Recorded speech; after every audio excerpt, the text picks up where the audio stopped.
টানা ভারী বৃষ্টিপাতের জেরে দোহালিয়া ও বাজারঘাট পেট্রোল পাম্প সংলগ্ন বিস্তীর্ণ এলাকা এবার কার্যত জলমগ্ন হয়ে পড়েছে। বিশেষ করে পেট্রোল পাম্পের সামনের প্রধান সড়কে হাঁটু সমান জল জমে যাওয়ায় পুরো এলাকা যেন ছোটখাটো নদীতে পরিণত হয়েছে। স্থানীয়দের অভিযোগ, বছরের পর বছর ধরে অপরিকল্পিত নিকাশি ব্যবস্থা এবং ড্রেন পরিষ্কারের অভাবের কারণেই সামান্য বৃষ্টিতেই এই এলাকায় বহবহ জলবাধ্যতার সৃষ্টি হয়। এবারের টানা বর্ষণে সেই সমস্যা আরও প্রকট আকার ধারণ করেছে।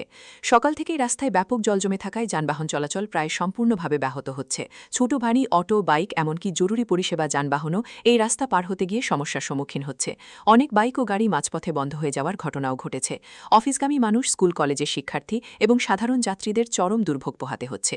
স্থানীয় বাসিন্দাদের অনেকের বাড়িতেও পানি ঢুকে পড়ার আশঙ্কা তৈরি হয়েছে। টানা ভারী বৃষ্টিপাতের জেরে দোহালিয়া ও বাজারঘাট পেট্রোল পাম্প সংলগ্ন বিস্তীর্ণ এলাকা এবার কার্যত জলমগ্ন হয়ে পড়েছে। বিশেষ করে পেট্রোল পাম্পের সামনের প্রধান সড়কে হাঁটু সমান জল জমে যাওয়ায় পুরো এলাকা যেন ছোটখাটো নদীতে পরিণত হয়েছে। স্থানীয়দের অভিযোগ, বছরের পর বছর ধরে অপরিকল্পিত নিকাশি ব্যবস্থা এবং ড্রেন পরিষ্কারের অভাবের কারণেই সামান্য বৃষ্টিতেই এই এলাকায় বহবহ জলবাধ্যতার সৃষ্টি হয়। এবারের টানা বর্ষণে সেই সমস্যা আরও প্রকট আকার ধারণ করেছে। সকাল থেকেই রাস্তায় ব্যাপক জল জমে থাকায় যানবাহন চলাচল প্রায় সম্পূর্ণভাবে ব্যাহত হচ্ছে। ছোট ভারী অটো, বাইক, এমনকি জরুরি পরিষেবা যানবাহনও এই রাস্তা পার হতে গিয়ে সমস্যার সম্মুখীন হচ্ছে। অনেক বাইক ও গাড়ি মাঝপথে বন্ধ হয়ে যাওয়ার ঘটনাও ঘটেছে। অফিসগামী মানুষ, স্কুল কলেজের শিক্ষার্থী এবং সাধারণ যাত্রীদের চরম দুর্ভোগ পোহাতে হচ্ছে। স্থানীয় বাসিন্দাদের অনেকের বাড়িতেও পানি ঢুকে পড়ার আশঙ্কা তৈরি হয়েছে।